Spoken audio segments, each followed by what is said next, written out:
BJP ने बेशर्मी की हद पार करते हुए इससे गंदी राजनीति शायद ही कोई करता होगा जो हद पार कर दी बेशर्मी की। और वो तो एक कैमरे की नजर में आएगा, नहीं तो पता भी नहीं लगता। मैं उससे अधिकारी की गलती नहीं मानता, वो बीजेपी का दबाव था उसके ऊपर। चंडीगढ़ मेयर चुनाव में जिस प्रकार से बातें हुई और सुप्रीम कोर्ट का फैसला आया, उसके बाद आम आदमी पार्टी का मेयर चुना गया है। इसको लेकर आज हम बात करने वाले हैं आम आदमी पार्टी के पूर्व जिला अध्यक्ष जगदीश तालू से, और जानेंगे कि जो मेयर का चुनाव हुआ था उसमें जो गड़बड़ियाँ हुई थी और जो बीजेपी की किरकिरी हुई है उसके बारे में। दलजीत जी, पहले तो ये बताइए कि जो चंडीगढ़ मेयर चुनाव हुआ उसमें आम आदमी पार्टी को कितना लगता था कि मेयर आम आदमी पार्टी का बनेगा?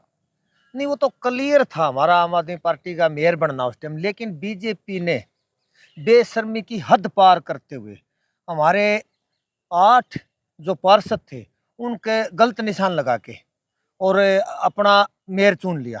इससे गंदी राजनीति शायद ही कोई करता होगा जो हद पार कर दी बेशर्मी की और लोकतंत्र की हत्या। ये तो सुप्रीम कोर्ट के चीफ जस्टिस चंद्रचूड़ जी के उसके ये बात पहुंची, तो उनके फैसले से आज एक बार फिर आम आदमी पार्टी की जीत हुई, आम आदमी की जीत हुई। और बीजेपी की जो बेशर्मी की हद थी उसकी आज सब पूरे देश में वो किरकिरी हुई है कि बीजेपी इतनी गंदी राजनीति करती है। तो जिस प्रकार से वो एक कैमरा ओपन रह गया था जिसमें जो अधिकारी था वो जो वोट को कैंसिल कर रहा था या फिर जो भी छेड़खानी कर रहा था वो कैद हो गई, उस वीडियो ने पूरा खेल रच दिया। अगर वो वीडियो नहीं होता तो बीजेपी अपनी बेशर्मी की हद पार करके आपका मेयर बना ही चुकी थी। और सभी यही कहते कि नहीं, वो तो जीत ही बीजेपी की है। तो अब ये कोई समय होता है कि बीजेपी का ये कितनी गलत काम कर रही है, वो सब पूरी हरियाणा की खासकर हिंदी भाषी जो क्षेत्र है हमारे देश में, उनको सबको पता लग गया कि बीजेपी बेहद बेशरम बेहया पार्टी है। किस तरह से अपने को जिता रही है, अपने अपने चाहे तो एमएलए का हो, चाहे एमपी का चुनाव हो, चाहे छोटे से छोटा मेयर का चुनाव हो, इससे ज्यादा और क्या करेगी। तो न्यायपालिका पे जो विश्वास लोगों का रहता है, और सुप्रीम कोर्ट ने आज एक बार फिर से मतलब ऐसा फैसला देकर ये फिर से साबित कर दिया कि न्यायपालिका भी है, वो किसी पार्टी के दबाव में नहीं है।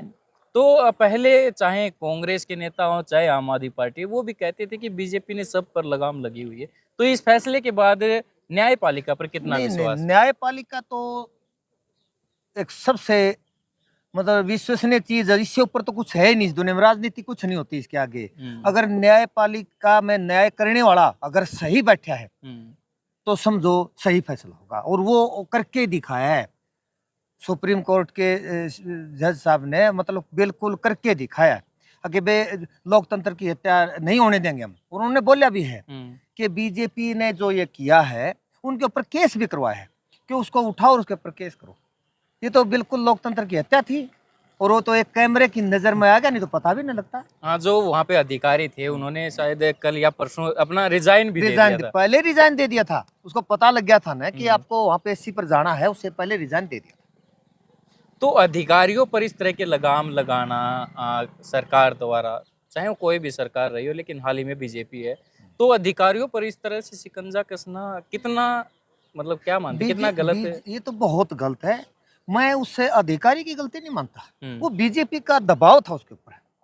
या तो आपके घर ईडी सीबीआई कुछ भी भेज दिया जाएगा, या कोई भी इल्जाम लगा के आपको अंदर कर दिया जाएगा। वो कमरा खाली है, वो कमरा नंबर तक बताया होगा बीजेपी ने, तो वो तो बेचारे दबाव में किया।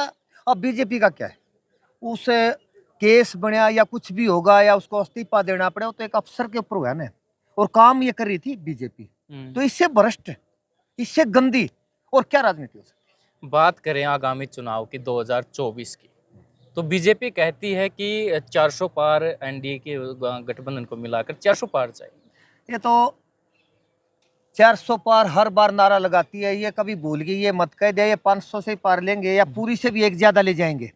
कहने में क्या था, पिछली बार 75 पार का नारा था, बड़ी मुश्किल से 40-41 सीट आई थी। ये तो जनता को बहकाने का इनका एक तरीका बना रखा है, फार्मूला तैयार कर रखा है।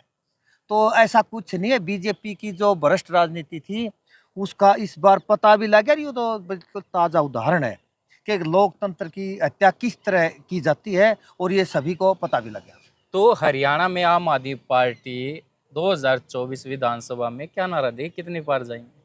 नहीं, हमने तो पहले भी बोलिया है कि आम आदमी पार्टी बिल्कुल अकेले चुनाव लड़ेगी, 90 की 90 सीटों पर लड़ेगी। और आम आदमी पार्टी सर्वे में नहीं आती, सीधी सरकार में आती है।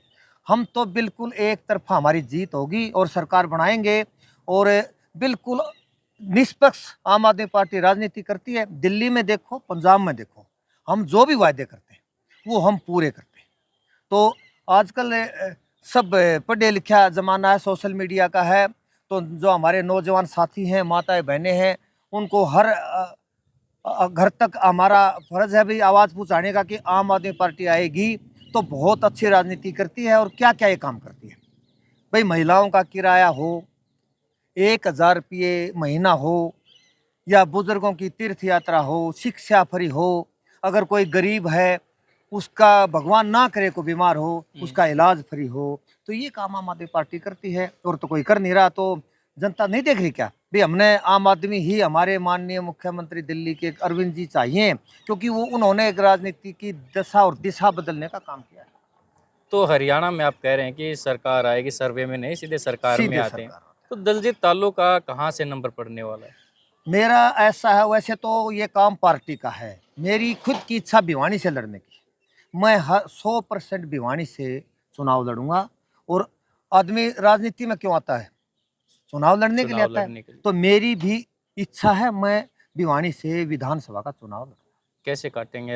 जो सीटिंग हमें ले 3 बार के, बीजेपी के घनश्याम सराफ हैं, या फिर कांग्रेस भी मजबूत है भिवानी में, उनको कैसे दौड़ में पीछे छोड़ेंगे दलजीत तालुक? ऐसा है, आम आदमी पार्टी की जो कार्यशैली रही है काम करने की, शिक्षा पर, स्वास्थ्य पर है, उसके नाम पर हम पंजाब में भी मैंने सरकार बनाई और दिल्ली में बनाई है। और वहीं हमारा मुद्दा होगा यहीं भी, और उसके नाम पर हम जीतेंगे। तो पंजाब में बड़ी बड़ी तोप जो ये करे थे वो कभी हार ही नहीं सकते।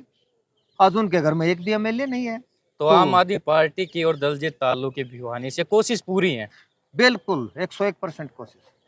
तो लगता है जीत भी हासिल होगी दलजीत हाँ तालुक को? बिल्कुल, क्यों नहीं होगी भाई? हमारी मेहनत काम आएगी। और हर हाल में हमारी पार्टी की जो नियत और नीति है उसके ऊपर जो है ना, लोग बिल्कुल मोहर पे मोहर मारने का काम करेंगे और जीत लगता होगी। तो नहीं, क्योंकि पहले उपचुनाव हुए हैं, उसमें भी आम आदमी पार्टी पिछड़ी है।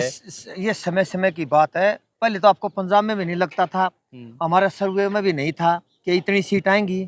तो बाकी की जो बीजेपी हो या कांग्रेस हो, एक टम्पू की सवारी छोड़ी है, इतने एमएलए बने, बाकी सारी बीजेपी आम आदमी पार्टी के आगे।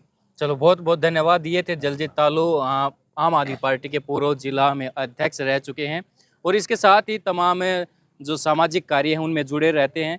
और बात की हमने चंडीगढ़ मेयर चुनाव की, जो अहम मुद्दा बन गया था और सुप्रीम कोर्ट ने जो फैसला दिया है कि चंडीगढ़ मेयर आम आदमी पार्टी का होगा।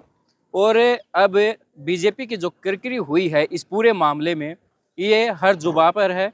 और आने वाले समय में 2024 में देखना होगा कि राजनीति किस मोड़ पर जाती है, हरियाणा की खासकर, क्योंकि हरियाणा की राजनीति तमाम जो सवालों के जवाब दे जाती है। और खासकर भिवानी की बात करें तो भिवानी में राजनीति का जो गढ़ रहा है चौधरी बंसी लाल का, उसमें भी बीजेपी ने कहीं ना कहीं सेंधमारी की कोशिश कर रही है। लेकिन तमाम सारे मुद्दों को लेकर जो राजनीतिक गतिविधियां बन रही हैं हरियाणा में, और जो लोग सामने आ रहे हैं बार बार, तो देखना होगा कि 2024 में लोग किस पर विश्वास जताते हैं।